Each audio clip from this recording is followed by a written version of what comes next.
¿Se me oye? Vale, ya tenemos todo preparado. Disculpad que hayamos tardado tanto, es que hay muchísimas cosillas por aquí que configurar. Primero de todo, daros las gracias, porque sé que estar aquí un viernes a las 4 cuesta de por sí. Entonces, de verdad que gracias por asistir al propio taller. Yo me presento, soy Daniel García Bameiro, actualmente estoy trabajando en S2 Grupo y estoy estudiando Ingeniería Informática, ya en mi último año, que espero terminar ya de una vez por todas. La charla ahora mismo es Hardware y Software para Red Team y Blue Team. Está un poco, digamos, sobre todo para la parte de red, que es a lo que yo me voy dedicando, pero voy a ir mostrando también herramientas y cosillas para ir detectando todos los posibles ataques que puedan ejercer sobre nuestra infraestructura. Para que veáis un poco, esto no deja de ser el trabajo de fin de grado que fui desarrollando como mi último año de carrera, y me animé a echar el CFP, la propuesta, a las 23:54, un minuto antes. O sea, yo estaba ahí diciendo, vale, por un lado me hace ilusión porque me gustaría que la gente viese lo que es toda la parte de investigación del TFG, pero por otro, no sé si estaría ahí a la altura. Entonces llegó la última hora y dije, venga, voy a darle caña, voy a lanzarla, y presenté mi paper. Y al final resulta que a INCIBE le gustó y es por eso que estoy por aquí. Yo ahora mismo me pregunto, todos los que estáis aquí habéis cacharreado con Wi-Fi, ¿no? ¿Sí? ¿Más o menos? Vale. ¿Alguno trabaja en Red Team? Veo, hay gente por ahí. ¿Y en Blue? ¿Alguien es de Blue Team? Vale, alguien ahí por allí. ¿Y el resto, algunos sois estudiantes? Vale, o sea, la charla de por sí está un poco adaptada a lo que sería tanto para estudiantes, como para Red Team, como para Blue Team. A Red Team le van a sonar muchas de las cosillas que hay. De hecho, si vieseis el escenario diríais, eso me suena, eso también, eso también. Pero espero que descubráis algunas cosillas que son un poco nuevas, que se usan actualmente y que están bastante chulas. Esto sería un poco el índice de lo que vamos a ir a ver. Lo que viene con asterisco es como un plus. O sea, yo tenía programado para 70 minutos de parte técnica, pero hay cosas que sí que me gustaría señalizar y que se pudiesen dar, que lo he puesto a modo de plus. El índice tal cual sería panorama actual, que es un poco lo que hay ahora para ver cómo nos estamos moviendo. Desplegando nuestro escenario, que sería ver todo esto que hay aquí y daros un poco de código para que podáis ir trasteando con ello. Parte de acceso a redes Wi-Fi, que he dividido en dos partes. La primera parte es la típica que todo el mundo casi conocemos, que es lo de web, WPA, WPS, etc. Y la segunda parte es un poco intento de tirando hacia ingeniería social. No me gusta usar esa palabra, pero viendo al final post y otras charlas, yo creo que lo que más se usa es decir ingeniería social. Luego veríamos un poco el tema del Captive Portal, de poder un poco jugar con el usuario. Seguimiento y triangulación, que está muy chulo. Parte de acceso físico, que para mí es la más chula de todas. O sea, es la que más me gusta, porque al final son mini cacharritos que tengo por aquí y yo me siento como un crío jugueteando con ellos. De hecho, esta mañana, dos de ellos, yo me he levantado. O sea, yo me he despertado, he ido a tomarme el café tranquilamente diciendo, bueno, voy a ir pausado, tengo tiempo, voy a controlar un poco la situación. He probado uno y no me ha funcionado. Y he dicho, no puede ser, no puede ser. Al final lo conseguí arreglar, vi por qué era y probé el otro. Tampoco me funcionaba. Diciendo, no puede ser. O sea, esto no puede ser. Entonces, al final ya conseguí que los dos funcionasen, así que los cacharrillos que tengo por aquí todos funcionan.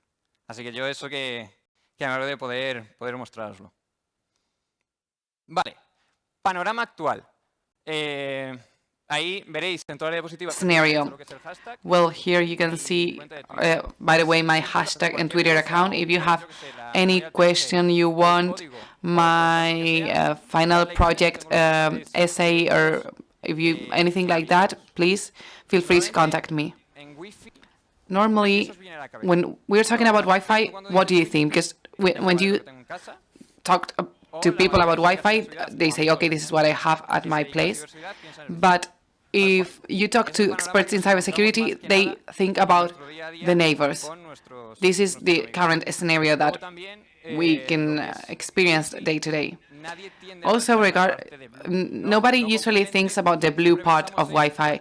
If we hear the word Wi-Fi, we always think about attacks and about tools in order to access the router or the network. So In order to give you a fast explanation, I mean, for most of us have friends who are not working in cybersecurity, and they think of us as if we were hackers. I'm new here. I'm a newbie. I've just started working in this sector, in this professional sector. I'm starting to learn, but I'm a newbie. But for my friends, I mean, they think that I know stuff, and I'm Danny the hacker, you know? It's like my surname. I'm called like that, Danny the hacker, and probably it's the same for you. Your name and then the hacker. So, in order for you to know my friends or my contacts, sometimes one day I went on a trip with my friends and we didn't have Wi-Fi, so everybody started looking at me, and I felt the pressure there. I mean, they were asking me without asking to get Wi-Fi, and I said, no, I can't do that. That's not legal. I cannot hack the neighbor's Wi-Fi for you to have it. And someone said, well, that means that you cannot do it. Well, in the end, we got Wi-Fi. I got Wi-Fi, and then my friends say, hey, great, I love you. So the end of the story is that I was not stealing the Wi-Fi from the neighbor. I just created a point of access. So what I mean with this story is that besides our cybersecurity colleagues that know about this stuff, for the rest of people, these are some things that they do not understand. They just think that Wi-Fi is something that you have at your place to connect to the internet, or something that a neighbor has so that you can connect to the internet. So regarding red teams and blue teams, well, in order to detect intrusions in a Wi-Fi network, we use DBS, and red teams also have different programs that they can use, such as the pineapple Wi-Fi. I don't know if you've heard of this, but it's quite cool, and you can get the latest version with the GLID. So if we are blue team and we want to play a little bit with Wi-Fi, what are we going to find? All the WIDS that I found are, most of them, you need to pay for them. There are open source alternatives, but so far what I've seen is it's not very well developed. Joe hasn't had one. The CCN had one that they had to pay for. And then also people can create a small WIDS in order to detect if someone else has created a point of access, or if they want to detect an authentication of a network. Then, in my final project, I learned the different structures that were more frequently used. And for sure, you need a central panel in which you're going to visualize everything. Also, this central panel is going to receive information from everything around. And this is going to help you buy some type of probes. These probes may be different type of probes and are going to send information to the central panel. Also, in the middle of probes, you can try to get waves of the probes and alerts that are going to send to the central panel. And maybe sometimes the central panel is in charge of the logic of the application and can generate that type of alerts. And then regarding red teams, whenever I ask someone, what do you think if I tell you Wi-Fi, they are going to say the word pineapple. So here are the pineapples that I've used the most. The Tetra Wi-Fi pineapple, the Nano Wi-Fi pineapple, and a Chinese copy which is sold in AliExpress. And then we have the last type of device in which you can load the pineapple, the Wi-Fi pineapple. I tried to contact Hi5, the ones that created that device, and I was going to bring a pineapple, but Warren had an accident, and well, I just want to send the greetings to him, and I hope everything turns out fine. Un segundo. Voy a ponerme con el otro ordenador y os enseño lo que sería la propia página. Well, I'm going to check the next computer in order to show you where to buy each device. Ahí está. Vale. Ahí. Y se está cargando. Ay, se ha ido un PU ya. Vale. Ahí está. Directamente lo que sería Half-Five. So, well, this is Half-Five. Bueno, no pasa nada. En la propia página vais a encontrar lo que sería. So, well, if you search in Google Half-Five and pineapple, you're going to be addressed to the website in which you can buy it. The Chinese version can be found in AliExpress. If you look in the search engine of AliExpress the word pineapple, the third option is going to be the one that I've shown you in the previous slide.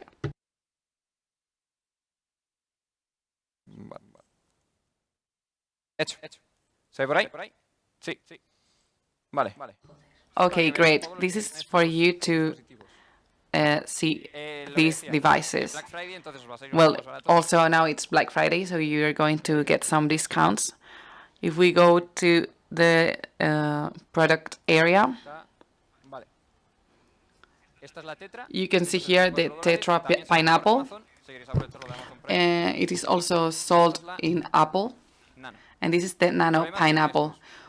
So the Nano is very cool in order to play with it, but you can just have 2 antennas. What does it mean? That there are many attacks that may be done through Wi-Fi that cannot be done through the Nano pineapple. With the Tetra pineapple, you are going to have more chances to do more attacks. So what the Nano does is that it uses one of the antennas to create a point of access, and through that point of access you're going to have a panel through which you're going to be able to launch your attacks. And from the other antenna, you are going to be able to carry out the attacks.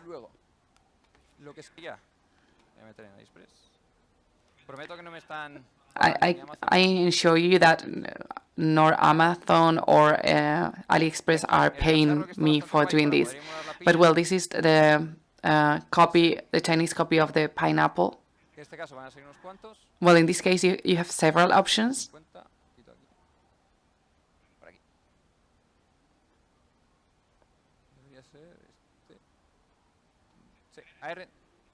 Okay, this is the one, AR150.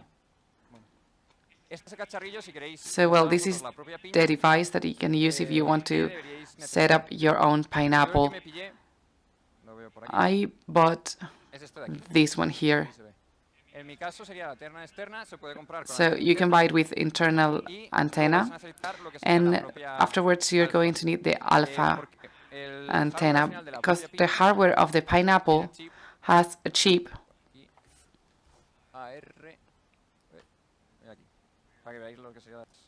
Okay, this is for you to see the specifications of the product.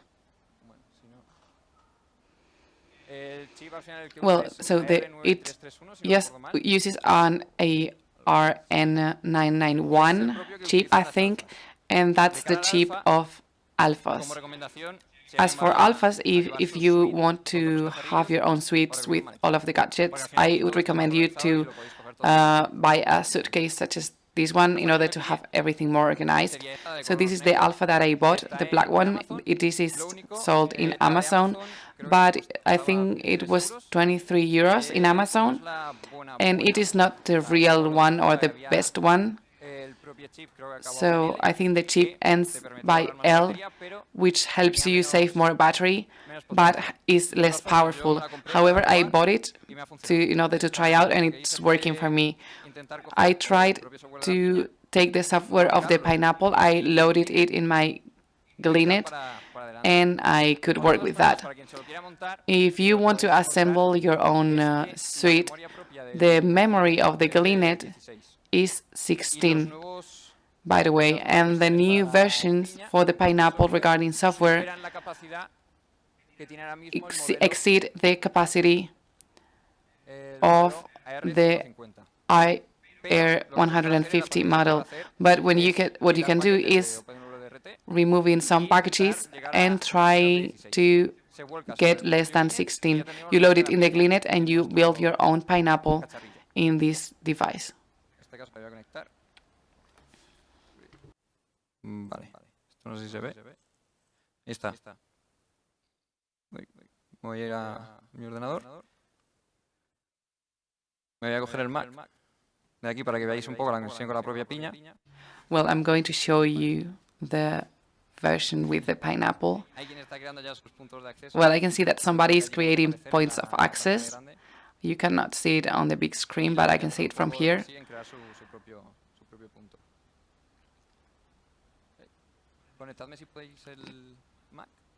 Okay, can I go back to the Mac? Okay. Vale, aparece. Sí, voy a cerrarlo. Ahí, cerrado. Sí. Vale.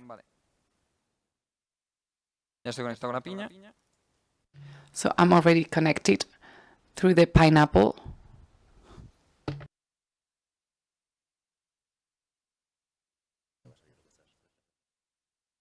No, pero lo paso para allá. ¿Puedes trabajar, Sí. ¿Vas a tener la visualización de ponente también? ¿Por los dos? Sí. Por favor, dame un segundo, por favor. Aquí.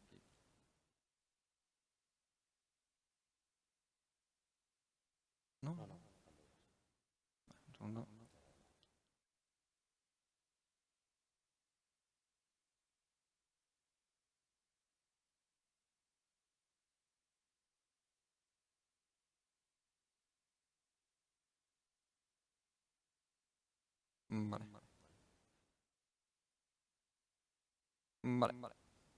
Vale, pues ¿se ve? Sí. Lo que serían las propias redes, yo ya estoy conectado. Okay, so I'm already connected to the point of access created by the Pineapple.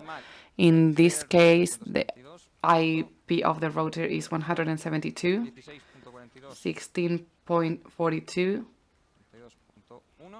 32.1, and the port is 1471. And this is the panel of the Pineapple with the latest software version. I didn't find any post in Google about it, but you can try it out.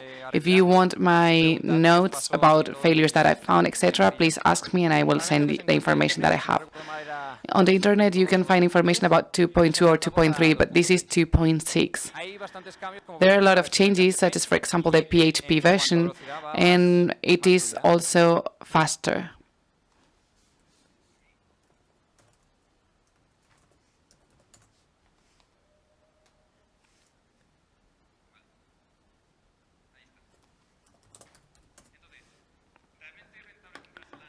So that's it worth it?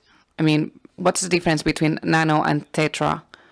Or is it worth it to buy the Nano or the Tetra or creating your own Pineapple? Because everything is done in the Pineapple. As for the Gleanet, it took me a whole weekend to assemble it. I remember that I was struggling with it for a whole weekend. I had many failures when compiling, etc. So it took me 1 weekend in order to load the Pineapple on the Gleanet. And what operating systems may we find when doing audits or working with Wi-Fi? Well, first time I started working with Wi-Fi, I used Wi-Fi Slack. So I was a kid and I looked on the internet how to hack a Wi-Fi, and they recommended Wi-Fi Slack. It's quite updated, and I was testing. I was playing with it a few days ago, and it works. Then Kali is the one that we all know, and Parrot Secure. I love Parrot, and this is the one I would recommend. There are suites that do not come by default, but you can download them from the repositories. Right now in this computer, I've brought Kali because I prefer to be safe in this presentation. And what I like the most about Kali, I'm going to use the other computer in order to show you. Dale un segundo. Ponme si puedes el otro ordenador. Can I connect to the other computer? I don't know if you've seen this option from Kali, but I love it. So Kali Undercover converts a Linux computer into Windows. I mean, you see a Windows screen, and you can start working with that. Well, I'm going to go back to the previous Kali interface, but well, going back to the Mac and talking about deploying our scenario, what are we going to need in order to start playing with Wi-Fi? So what did when I was doing my final project, what did I need? First of all, antennas. You have different type of antennas, different brands, different sizes. The most comfortable or the most convenient one is this one here, which is quite small. I don't know if you can see it properly.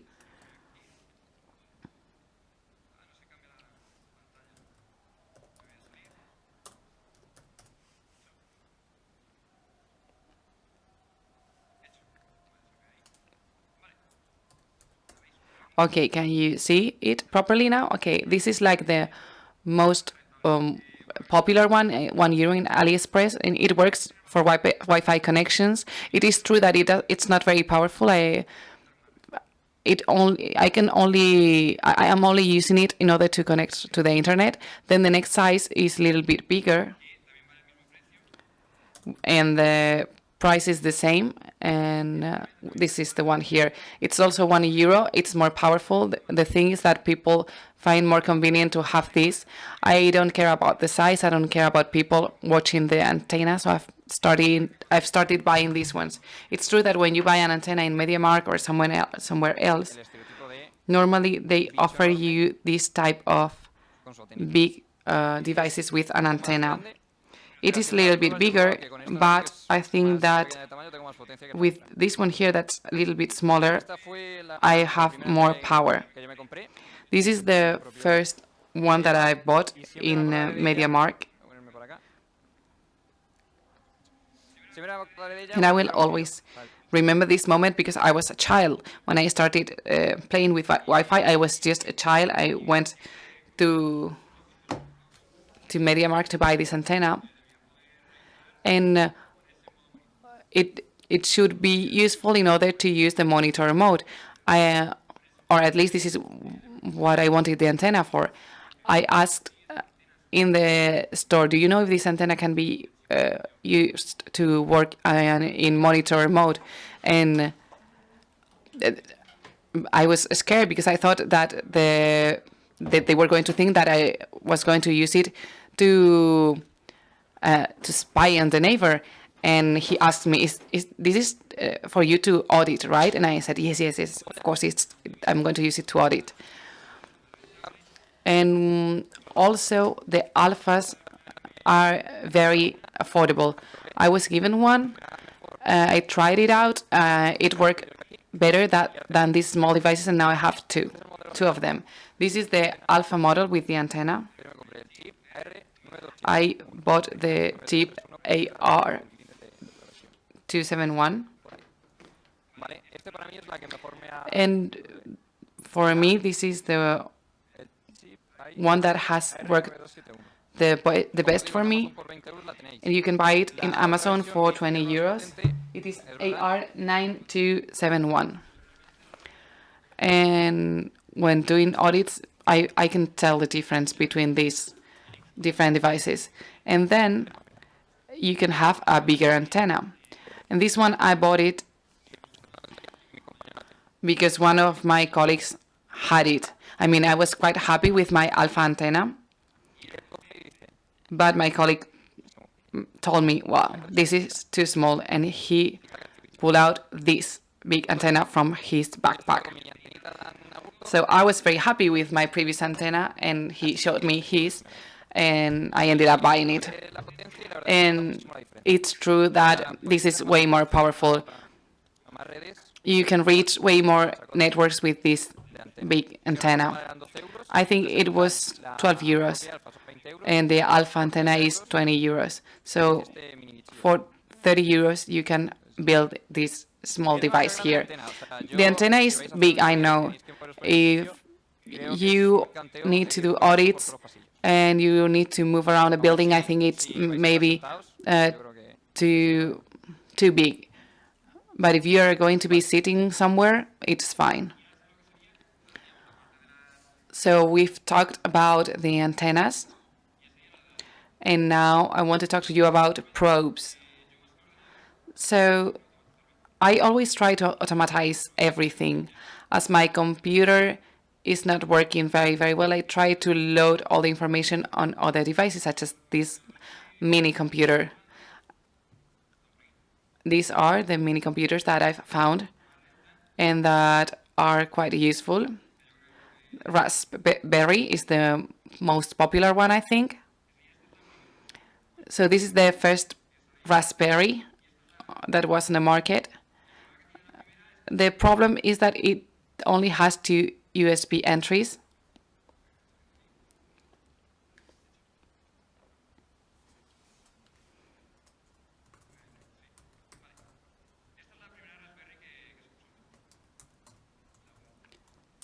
This is the Raspberry number 1, and the problem is that it only has 2 ports. So if you are going to use 2 antennas like these ones, you can connect the first one, and for the second one you have a very small space, and sometimes you cannot even connect it. You can connect the small device that I've shown you before, but it's not the most convenient thing, actually. The next version, the next one that I bought was the second version, Raspberry 2. The Raspberry 2 has more USB ports, so now you can connect 2 of these devices in the USB ports, and with this you can create your own probe. And it looks quite cool, actually. So I usually use 2 antennas. With one of them, I use a point of entry, and with the other one, I start launching the attacks. And then we have another device, which is the Q-Box, which is very cool. This is a cube, literally, and we have the same problem as with Raspberry 1. The USB ports are very close, and either you use very simple antennas or you cannot connect more than one. Also, another problem is that in the Raspberry you can have different operating systems, but here I tried to load a Debian version, but it's not updated. This is about 120 euros, I think, but it is very powerful, and I think the manufacturers are an Israeli company. You have to order these devices, and they send these devices to Spain, and the other devices you can buy them on Amazon.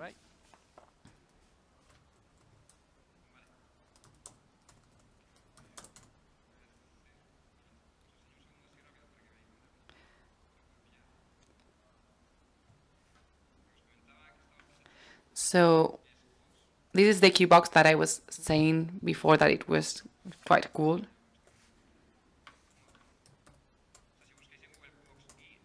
Well, I cannot show it to you, but if you look for Q-Box that's the first result you're going to get on Google.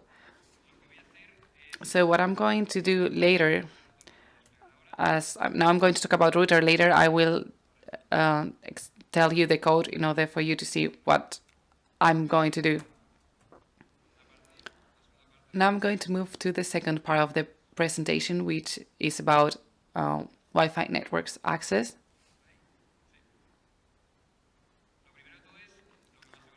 So the first thing is doing an evil twin, which is creating a point of access which is similar of a point of access that already exists. In order to see the points of access I can connect to. Okay, I'm going to open a bigger terminal. So, well, this is the horse tool. I don't know if it rings a bell. I'm going to check the active networks here. Well, I'm going to connect this device here.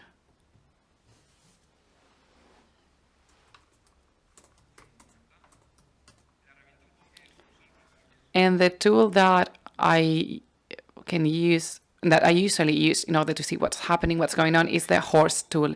This tool is going to help you monitor all of the packages around you. So it's it's monitoring all the packages around us that are being sent.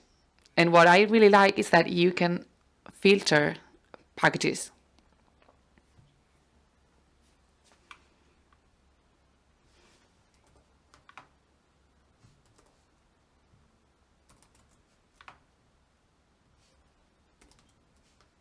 Okay, give me a second, please.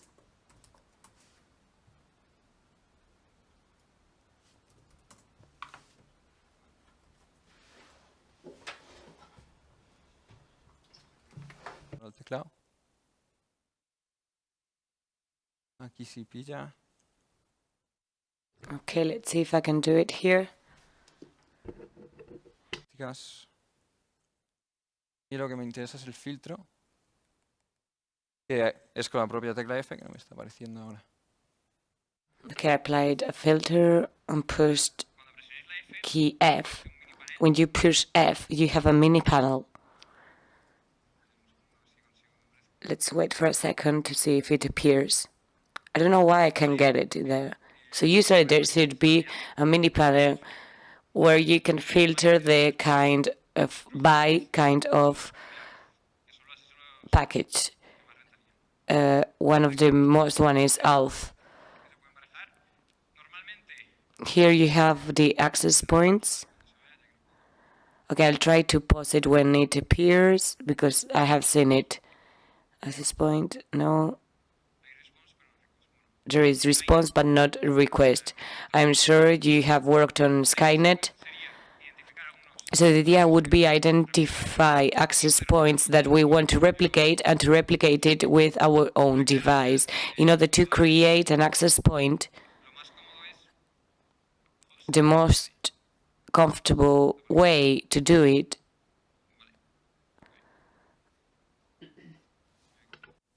Luego voy a hacer la prueba y lo que vamos a hacer es intentar que otro...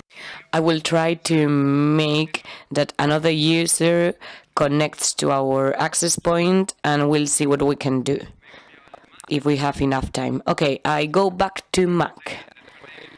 Then after Evil Twin, we would try to connect to corporate networks, to enterprise networks.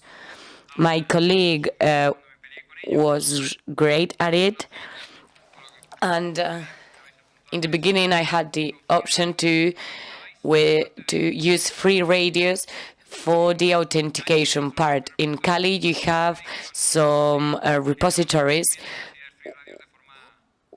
which offer free radios within the same package. In order to do this attack, I'm going to go back to Cali. It would be the host APD. I don't know where I had it.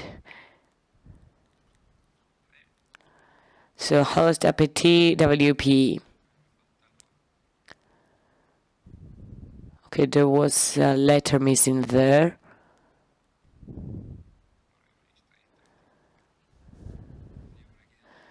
Because I had it over here before testing it. Okay, here. So we have host apdwpe, and then the user and the password will appear if you don't use debug. This is the setting up, the configuration, because later we're going to set the host APD up. I will tell you how. The most known enterprise network is the university one, which would be EduroAM. This access point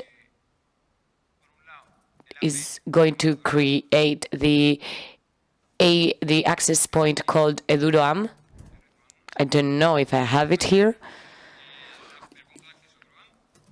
So we will create the access point EduroAM, and anyone who has EduroAM in their mobile phone track record, then they will try to connect to this point, to this access point. What I'm going to do is to work on host in this computer, yes. Edito el fichero de configuración. I edit the configuration file.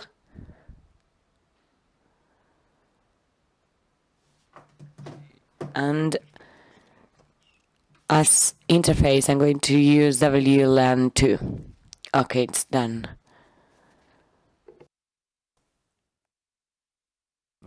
Down. Levanto un segundo. Otherwise, what I can do is to restart the network manager.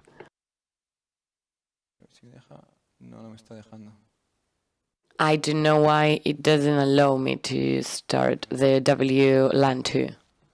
It should work, but I don't know why it doesn't. La levanto.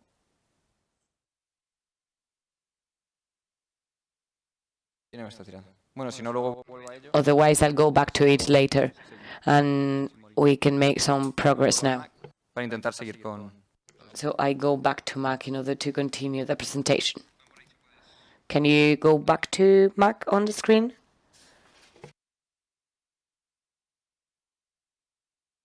Sí. Vale. Al final, crear un punto de acceso. So in the end, the most useful thing to create an access point, apart from making the user to connect them to our network, is to trick them so that they give us as much information as possible. So the most common thing is to replicate known portals. If my company's name is McDonald's, so the login portal should be exactly the same as the McDonald's one. In the captive portal, here we have another option. We can recur to browser hooks. There is a quite interesting app, Device. I think it's a bit, it's not quite updated, and you can do it with webhook. The idea would be to have in the active portal a script which would upload a JavaScript file in order to lift the webhook, and on the other side it would contain several instructions, and depending on the instructions received, it would perform one activity, one task or another. Okay, so in the end, this is sending code to the user or trying to activate the webcam or the microphone or any other thing. So as for follow-up or triangulation, the most comfortable thing is to, when you go to a company, is to see the heat map in order to see from what part of the company you will have easier ways to make people connect to your network. Another option is to triangulate people. There are several ways to do so. In my final project, I used several raspberries. So I placed those raspberries at certain points, and I knew all the traffic around me and all the access points around me. So you can more or less see how they figure out how they are working. So you need to know the power in a certain point when a packet is being sent. Another option is what was done in London. The header is quite controversial, and what they did was to create access points in bins. Bins were registering MAC addresses from those devices which were trying to connect to these access points. These bins were placed at strategic points and could track MAC addresses, and they could track their movements afterwards. Another thing was quite controversial. Hackers use Wi-Fi signals in order to monitor the victims. So a guy took a probe and placed it in front of the house of another person and can see if the power of the packets, to see if it is normal, standard, or if it changes as for intensity. Okay, physical access. As I told you before, this is my favorite part, and I was willing to get to this point. Later we will see the web and the probes and the code. I called this part physical access in order to refer to hardwares, to play with them. The most popular one, or at least the most bought one, is the author. The author, I'm gonna change from computer. Okay, thank you.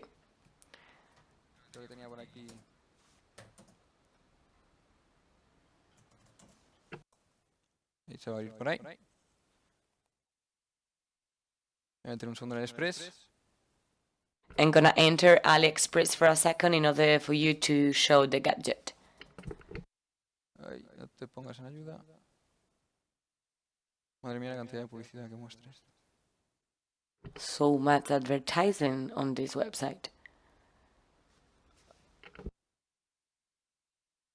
Este es el que más suele. This is the one that people usually buy. So what does this gadget do? It costs 11 euros, but I think you can find it for 9. Okay, so this gadget allows you to authenticate any user from any network that you select. And what is it for? For coding attacks.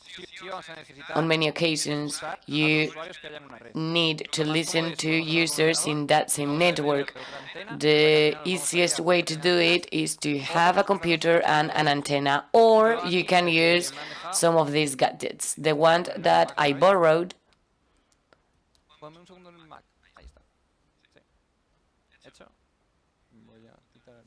okay.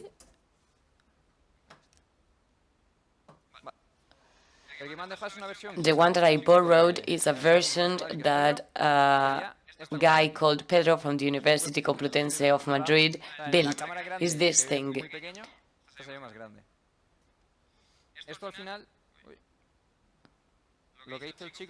What the guy did was to build his own printed circuit.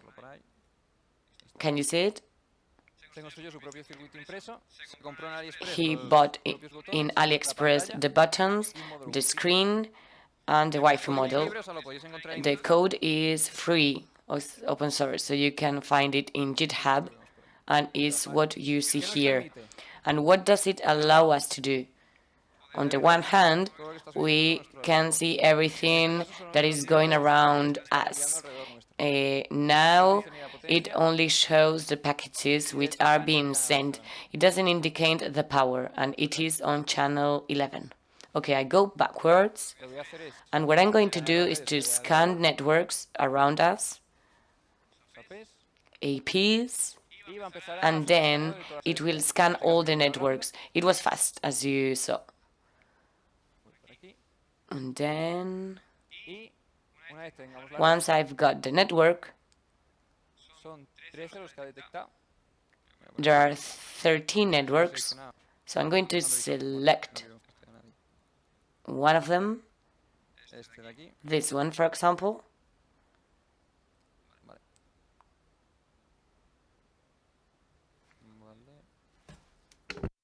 Luego para atrás. Os lo enseño por aquí. Que se vea. Okay. This one. And you could perform the attack on the network that you have selected. In this case, it is going to be to authenticate. Invertido la pantalla. I know you're seeing the screen in reverse. I'm sorry. En este caso le damos Start. And in this case, we press Start. So the gadget is going to send the auth to all the clients or users which were connected to that network in order to make them disconnect. This is quite comfortable. In my university, we had a problem, which was that in order to connect to the network, the range of IPs was quite limited. So when a number of users, the maximum number of users had been reached, you were disconnected from the network. So the alternative was to disconnect and try to connect again in order to disconnect another user. But what does this gadget do? We could authenticate that user so that they could keep on studying.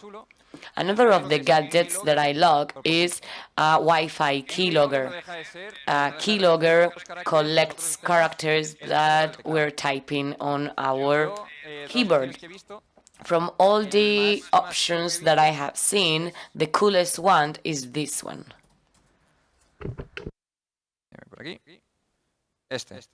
Can you see it? Our Drive keylogger. Me voy a ir a Cali para así tener. I'm going to go to Cali, to the other computer, please. La pantalla del otro. A ver. Esto de aquí. Vale. Vale, mirad. Este será el de Author. Okay, this is the author.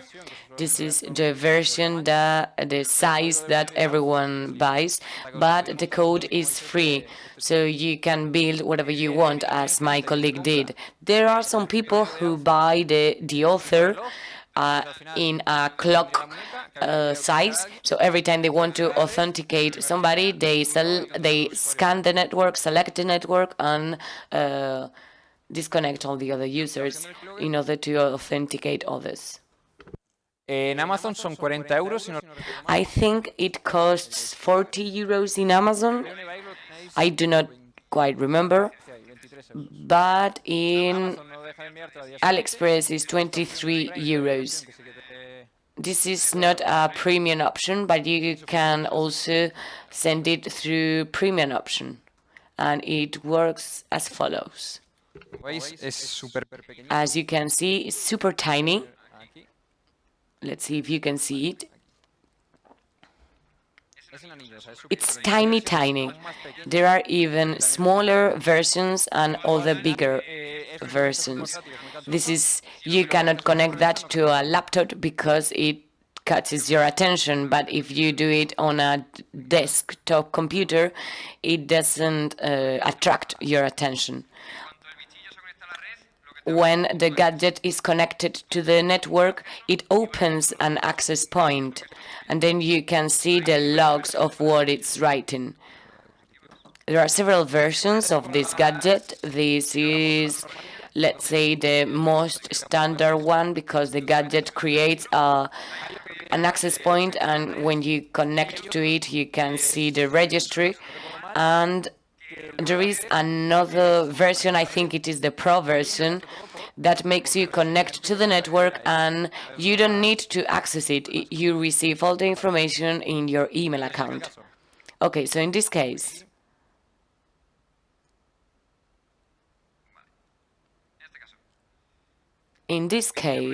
this is my gadget.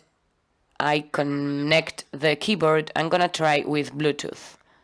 Let's see.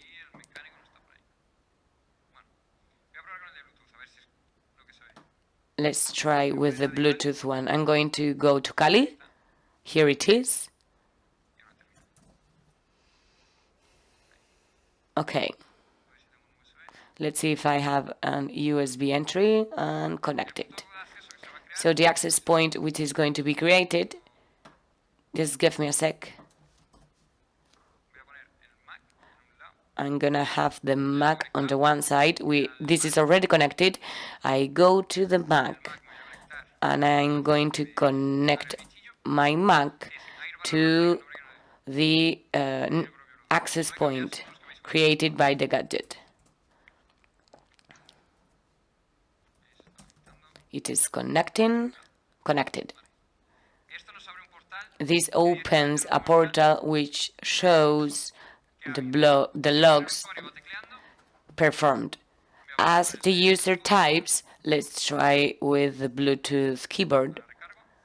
I'm gonna refresh it, and it should appear NNNN. This is what didn't work this morning, because I managed to figure out that it was collecting information written in English. So if you type in a Spanish keyboard, maybe it doesn't collect all the information. This morning I tried with a manual keyboard instead of a Bluetooth one, and it could register everything that was being typed. Then you can also set the gadget up in order to change the name of the access point or even to enter a password. If you're doing it in a company, you can name it as the name of the company or as the name of the network used by the company. As you can see, this is quite easy.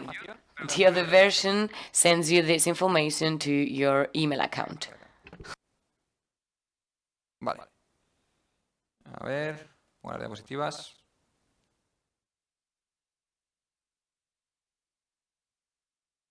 Hecho. Right. Luego, después de lo que sería. Okay, and then after this keylogger, this Wi-Fi keylogger, there is another thing which is quite cool. This is a version of DUCKY, but it doesn't have the same design. This one here. This catches more your attention because it is bigger. You can see the difference, right? What is this one going to do? The good thing is that it creates an access point. You connect the gadget to the laptop's users, you connect to the panel via web, and you type what that computer should type.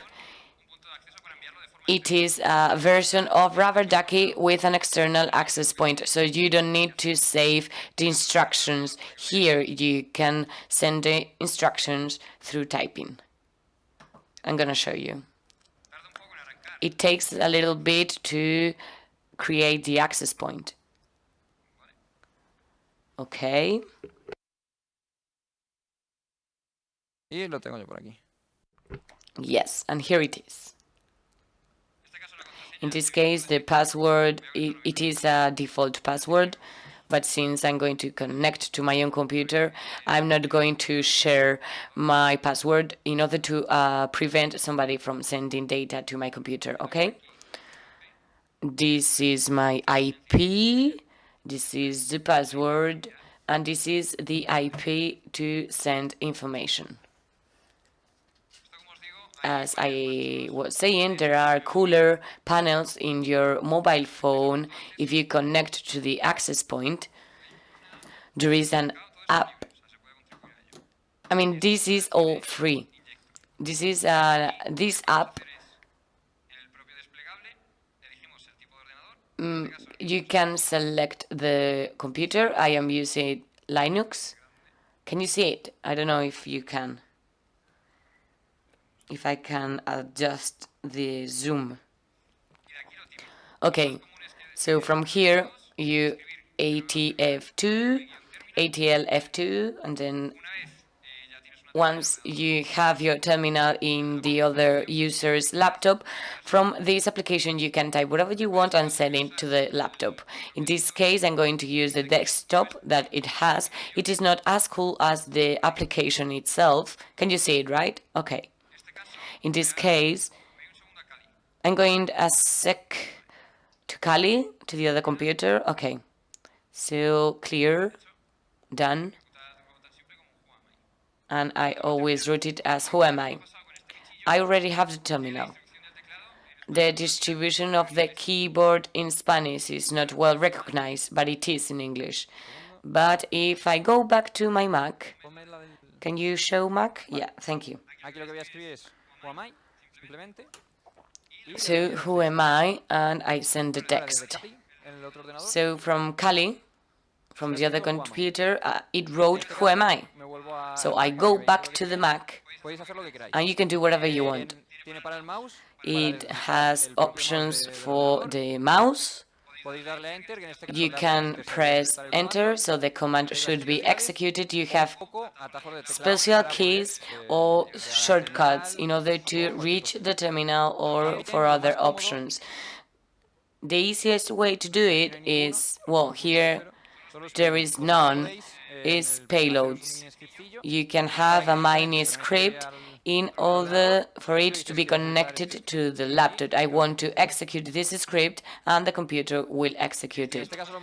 In this case, the best is Alt F2 with Linux, terminal, and then you type whatever you want. The script literally is print 2 points or print time 2 points. And the only thing to take a look at is key spaces, but it is quite easy to use. You can find this on AliExpress.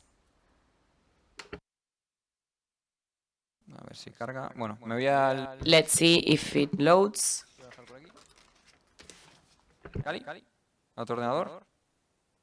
Vale. Aquí.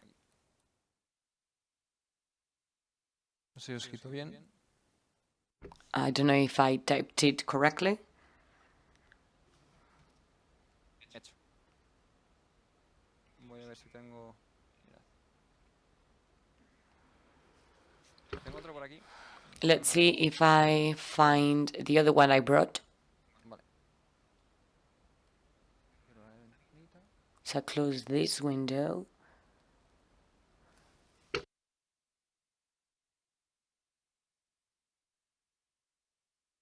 No estoy escribiendo, ¿no?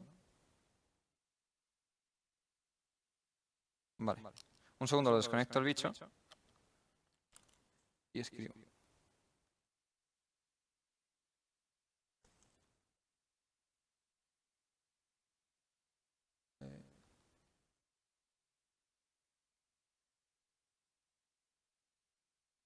Estos son. So here they are. What I recommend is AliExpress. If you just want to play with them, I think there are Black Friday offers, because I found it on Amazon, but it cost 30 euros, and you can find it for 13 euros in AliExpress. Quite a difference. My recommendation is that the version that you saw before is not very updated, but it is quite stable. If you just want to play with it, take the stable version 2.3. AliExpress, as always, offers in the description the different code repositories that can be deployed within the device, and everyone has its own features. The one I recommend to, is this one here. This is the one that the application itself has, and it's the easiest to use, with Wi-Fi injector. And here you have the application that I showed you earlier. If you connect this to a computer from your phone, you can access the access point, and from the application you can play with the other user's laptop. the thing about loading the code, for example, this one specifically, the wiki comes from Windows and Mac in order to configure it. Then, what is the other option? The alternative is DigiSpacks, which cost €1.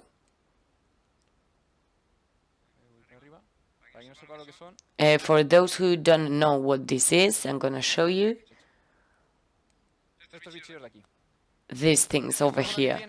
The good thing about this is that you can enter instructions on its memory, and those instructions are going to be executed. It doesn't have a huge memory because the rubber one had a small card, memory card. However, you can do basic things. Look at it. It's quite small. This one is the size of the width, more or less, and this is the DigiSpar. This one creates an access point and executes the instructions you type in. This, once connected, is going to execute immediately the instructions it has in its own memory. So what do people do? So they have bought a chip, they have bought it, and they stick them together. This one comes already set up. It is true that, for example, there is a video on a boy called Pedro who explains step by step to assemble this DigiSpar. This one here. I don't know if you can see it. Al final, la verdad es que son bastante cómodos. And these are quite easy to use. The problem is that the rubber and the keylogger catches your attention. If you connect it to an user's laptop, you can use social engineering, like, I need a file that it's here. And then when he is not looking, you can load the instructions and execute your orders, your commands. Another problem that I found is that it is quite slow. If you try to send instructions, it can block and can't do anything. Sometimes it takes 13 seconds and you need for it to type it in the computer. So even if say to the user, this is a normal USB stick, if you're lucky, it's fast, and then nobody realizes it. But if it's slow, it can take 1 minute, 1 minute 20, and then you are in trouble. I tried to do it once, but distraction is not my best weapon. This is DigiSpar without Wi-Fi, in which you can implement a Wi-Fi module, as this boy did with this DAuth. And then you have this module. You see, you can stick them together to the DigiSpar board in order to simulate what is in here, and you can deploy the code in the same way. This DAuth has a code which already existed, but they built this circuit. And this one has its own free code. Vale.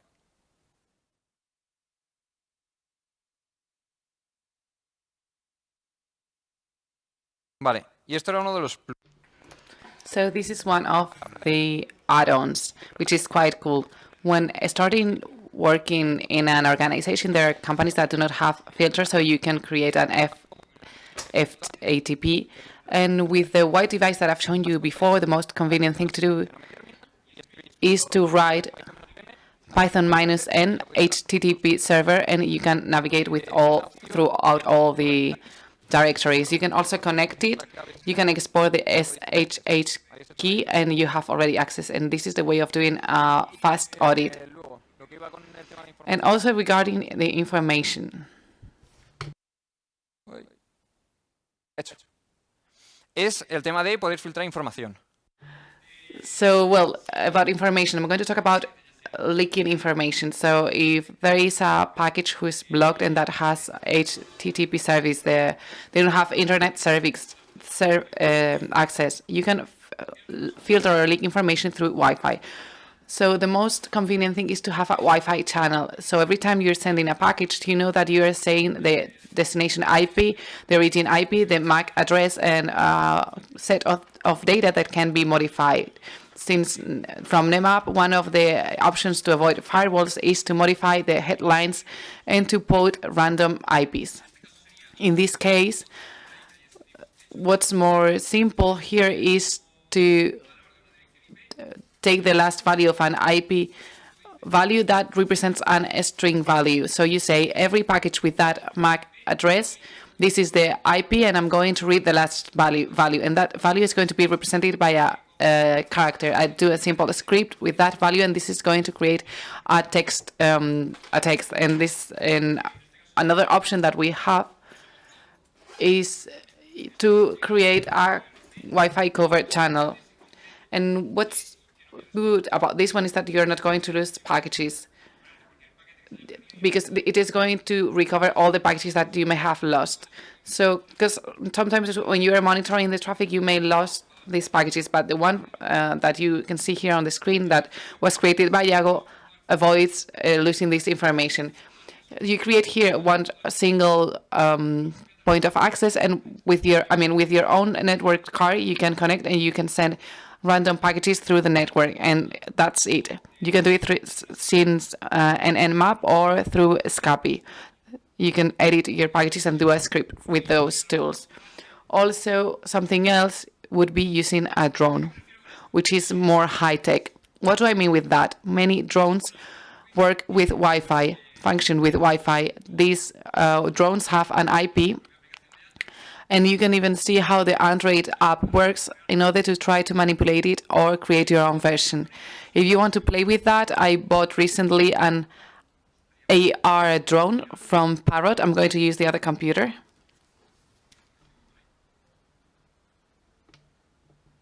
Ah, vale, estoy aquí.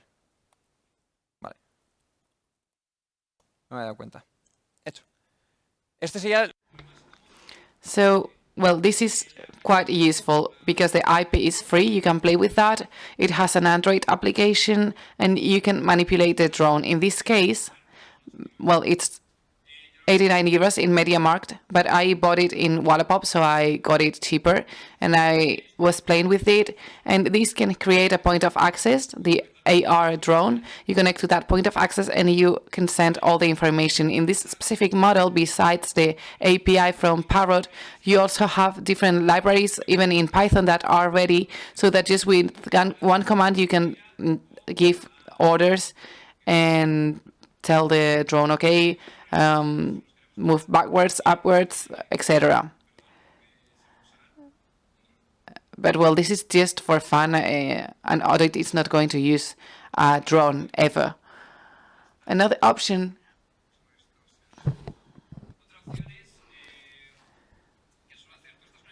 is, for example, if you are connected to a network, that the ICMP packages can be modified. You can get that modification, and by intercepting the traffic from another device, you can see what you've been doing.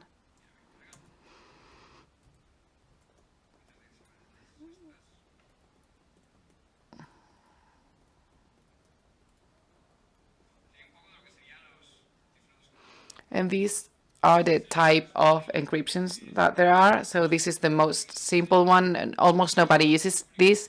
There are some public places that have this type of encryption, but almost nobody is connected. If there is just one client, you can force traffic in order to achieve the password. So years ago, a long time ago, this was widely used, and people have their own applications that allow them to access different routers. For example, I don't know, but 6 years ago, I think, I was kind of paranoid. So I was trying to find out what's going on in my network. And at one point, I was analyzing my network. It was working very slowly. I watched that it was a device connected, and I realized that a neighbor of mine could access my own network, and there was no encryption with HTTPS back then. So in the end, I could see everything that was going on. WPA, WPA2 are the most used encryptions right now. And well, with that, you're going to need as many packages as possible, and the higher number of clients, the best. So the idea is to connect different packages and to try to break that network in order to obtain the password. So I'm going to turn on my own router here. Ahí está.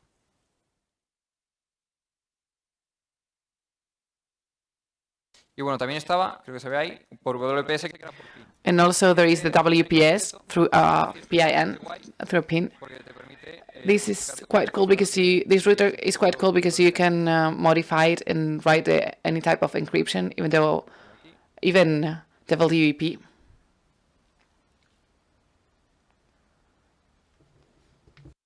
Voy a ver.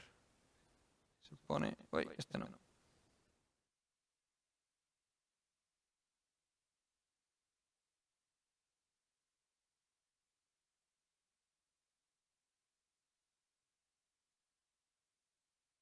Se ha conectado. Vale. En este caso ya tenía la clave. Así que ninguno puede acceder. Okay, it's connected. Enfócame un segundo a la otra máquina. Vale.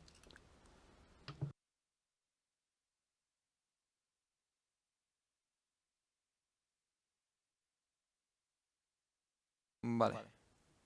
Creo que no se ve por aquí un segundo. Vosotros ahora mismo estáis viendo la otra máquina porque me acabo de meter en la parte de configuración del router. Well, now you're not watching my computer because I don't want to show you the configuration of my own router. I've changed to web encryption. En este caso voy a dar para ahí.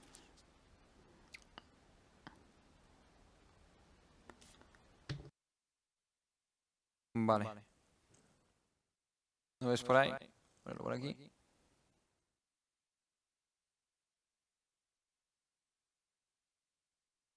Creo que tengo.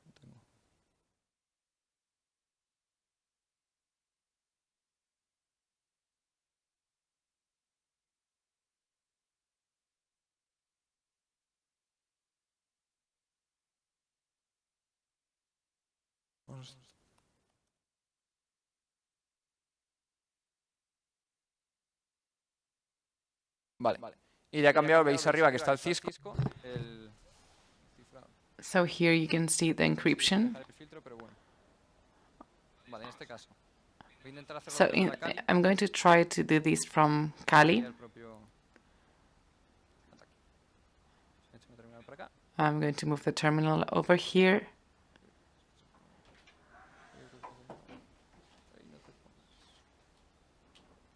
Grande.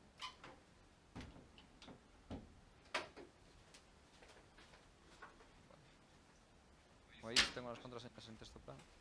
Nada, es broma. En este caso, para host he usado el WAN 2. So, well, I've chosen as host dual 2, so I'm going to take here dual 1.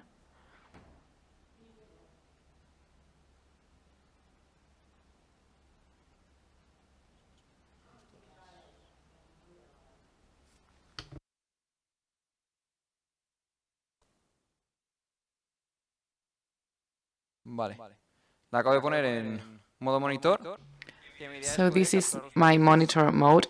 So my idea here would be to capture the packages from the router I've just created.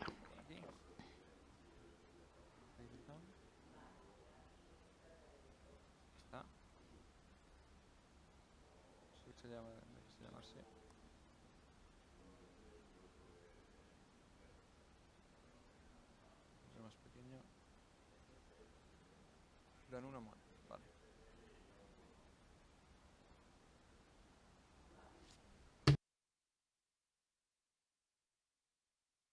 Pues ahora mismo estoy viendo qué es lo que está pasando, que sería justo.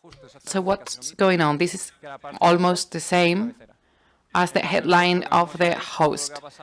In host, you can see what's happening regarding packages and that stuff.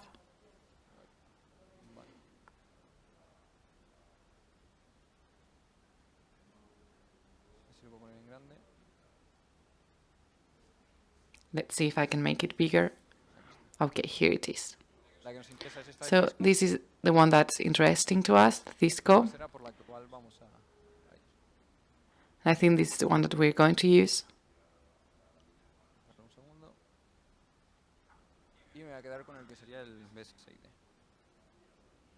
So, okay, I'm going to keep this one. Channel is number 1.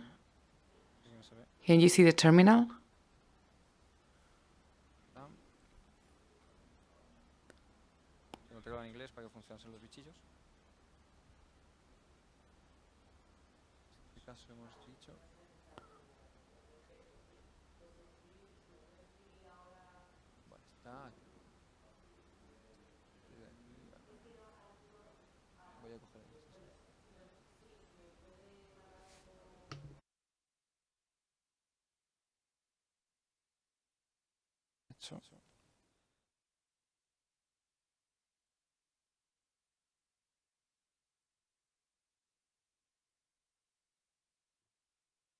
Vale.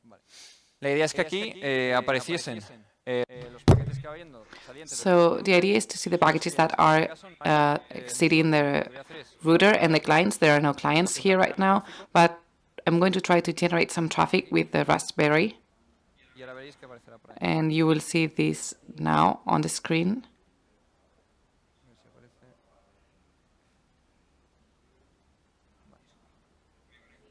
Okay, I'm connecting.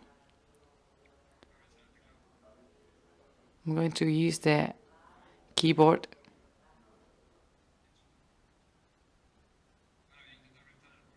Now I'm going to try to connect to the router.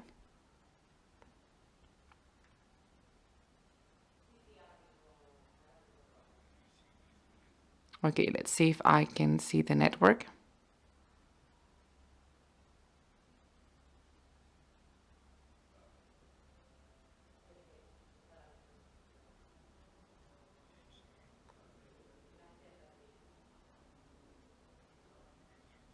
Okay, I'm going to try again. It didn't connect.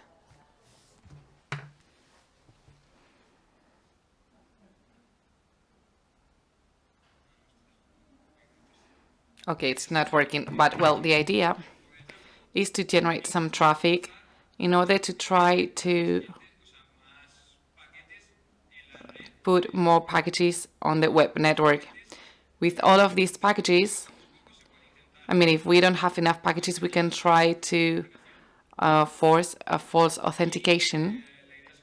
But the main idea, once we have the aircraft suite and enough packages, about 50,000 beacons, we would obtain the key. Yeah, we would need to reach to 50,000 beacons, but we're having just about 1,000, and it's taking a while. Let's see if I can connect one more time. The key is quite simple, actually. But let's see if I can connect the Raspberry.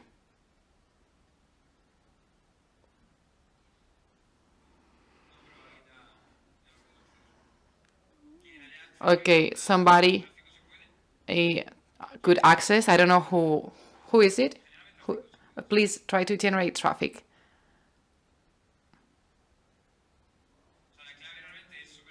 So the key is very simple. It's 1, 2, 3, 4, 5, 6, 7, 8, 9.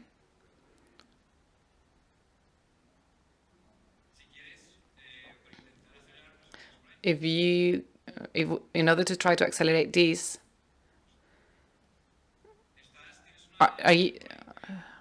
do you have a shell there open? Did you do it from your mobile phone? Okay, with an application. Well, if we want the traffic to increase faster,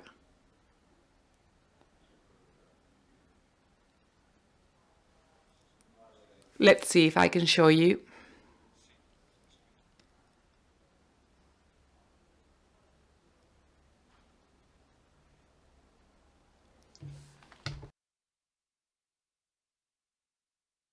En este caso era Cisco. Y bueno, y luego intentamos meter las credenciales tanto del cliente como del usuario. Well, later we will try to introduce the credentials of the client and the user. And we would force the router to make more packages in order to reach 50,000 beacons. With that figure, we would get the password, the key.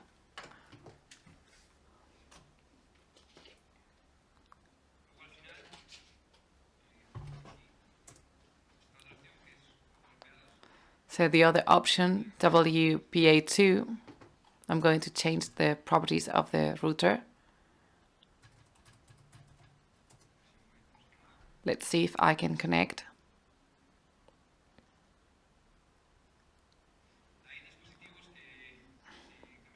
So if you change the configuration in some devices,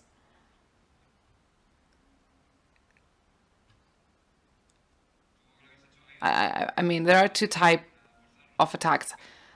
One in order to force RPA packages, ARP packages. Well, and the other type of attack is generating traffic too, and because when there are more packages, we can try to force in order to get the password. Okay, I'm going to use this computer now.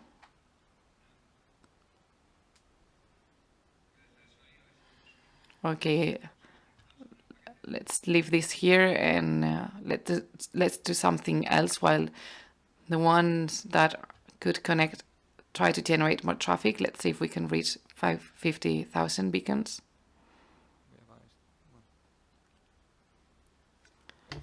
Hecho. Segundo, voy a conectar al Active Portal. Vale.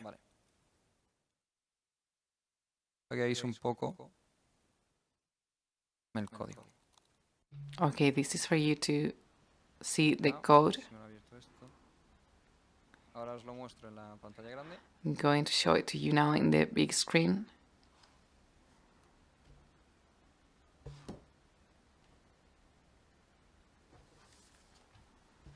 Y aquí. Vale.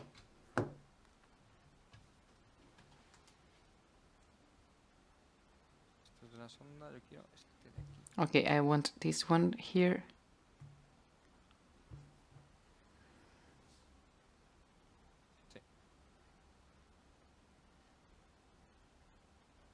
En este caso, ponme un segundo el Mac.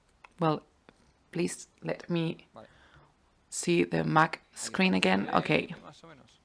Vale, lo que voy a hacer es compartiros So, luego este. well, later I will share with you this Lo que code hace para here. las ondas, So la the idea is that capturar todo el tráfico, this is going to calculate the traffic. It's going to we're going to filter, taking into account the packages that are interesting to us. tengo algunos más. para ir Here I probando. have some of the packages we can use. Está escrito en Node. This is lo que sería el propio written in y según Node. van saliendo I los mean, the paquetes, final project is written lo in voy Node. enviando directamente And when we a- have the packages, I'm going to send them desde el through cliente tengo sockets. el puerto abierto, entonces So estoy I have the constantemente portal escuchando. of the client open all the time, and this El propio allows me cliente to tengo know lo que what's estoy going on. Voy a venir por aquí.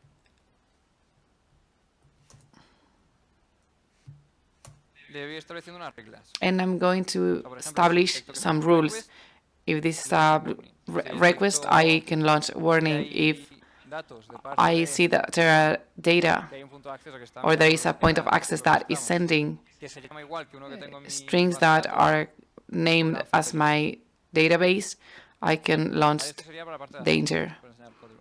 So this is regarding probes and the coding of Para que probes. veáis hasta el punto lo And que más in order for you puede to see funcionar de what cara usually works better a la parte de Wi-Fi, regarding Wi-Fi Red Team, or sería lo de crear Red otro punto de Teams, acceso. we can create another point of Un access panel o duplicarlo. with a panel or Yo en este caso duplicating a lo que panel. venía en la Renfe, So I was on the train por aquí, amplos, recently. hecho. Voy a meter dentro. Sorry, I'm going to type Active Portal. active portal.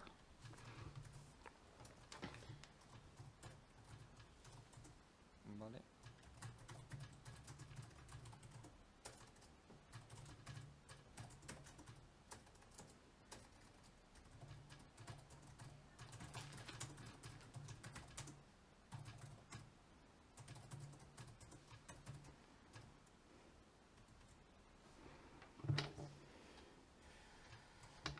no me lo ha tirado. Vale, no tengo internet aquí.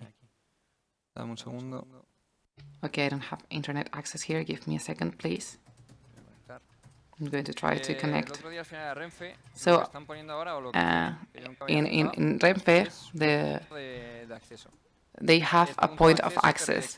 This point of access redirects you to a website that they have created, through which you need to fill a template or a request with several data.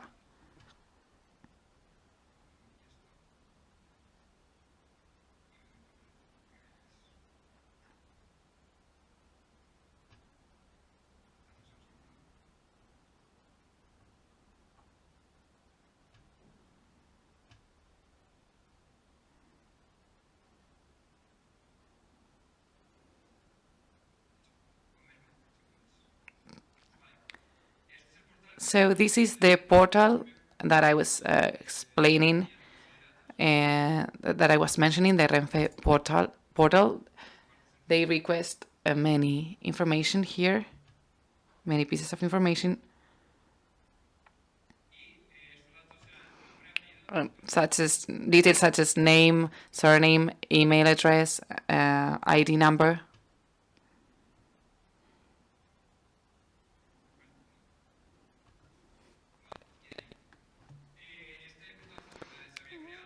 This point of access was not even certified, so anything that you could send was okay.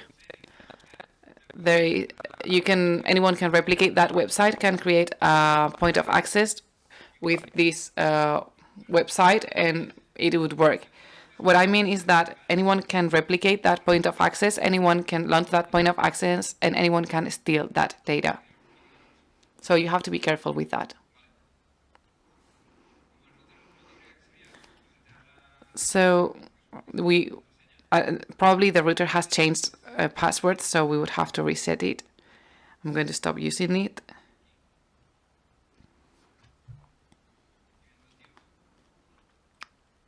And well, as we don't have much time, I'm going to leave it here. This is a chaos. This is the Doom presentation, but well, I hope that at least you've learned things from the gadgets that I've shown you and that you may probably need.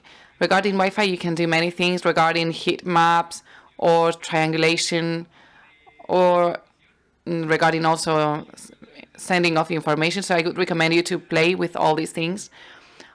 Finally, I would like to thank INCIBE for letting me doing this presentation in spite of the technical problems that I've had. Also, I would like to thank Adriano, a colleague of mine, a friend of mine that gave me the material through which I was able to start my final university project. And so I would like to thank my S2 group colleagues, because they were encouraging me to give this presentation. I could show the presentation to them in advance. So, well, in this case, I'm going to finish my presentation here, because reconfiguring the router takes a long time and I don't have a lot of time. But of course, if you have any questions, please ask.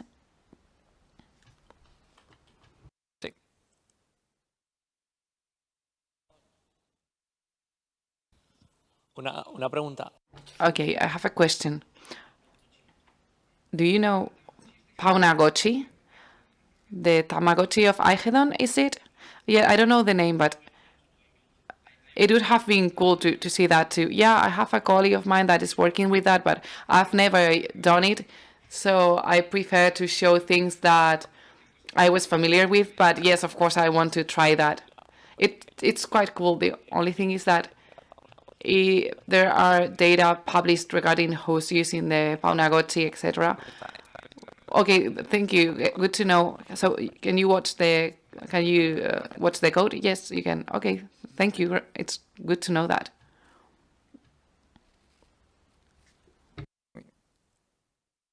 Y al final los que he probado de Wi-Fi son los que os he enseñado antes. The ones that I've tried are the ones that I've shown you. There are many more gadgets, but it depends on what you want to use, of course.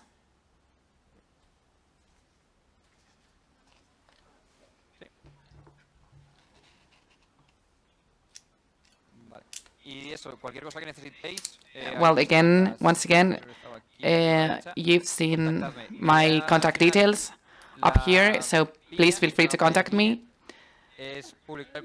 So, well, my idea is to publish the information that I've shown you about the pineapple, but if you want to start playing with the pineapple, please ask me questions. I can send you the information that I have. You have to compile with CCC, and you have to see the latest updates of the software of the pineapple and change that information so that you can work with that.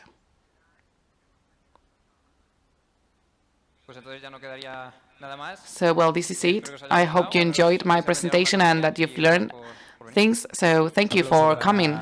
Please, a big round of applause for Daniel.